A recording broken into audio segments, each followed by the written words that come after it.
অঙ্ক দেওয়া আছে x সমান a cos theta plus b sin theta আর y সমান b cos theta minus a sin theta. তাহলে এই ধরনের অঙ্ক একটা করানো হলো, তাহলে x square plus y square করো। তাহলে কি লিখবে? a cos theta plus b sin theta তার whole square plus b cos theta minus a sin theta তার কি হোল স্কোয়ার।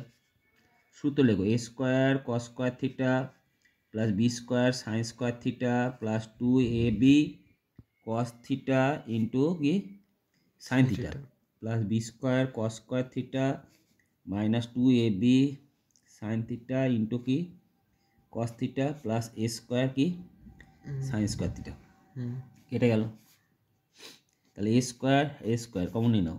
তাহলে কত হলো? a square cos square theta plus sin square theta, আর এখান থেকে b স্কোয়ার কমন নাও, sin স্কোয়ার থিটা প্লাস কি cos স্কোয়ার থিটা। এটা মান কত? 1। তাহলে প্লাস b স্কোয়ার প্লাস কি হয় a স্কোয়ার বা এক্স স্কোয়ার মাইনাস এ স্কোয়ার সমান কি বি স্কোয়ার মাইনাস কি ওয়াই স্কোয়ার প্রমাণিত। বুঝতে পারলে?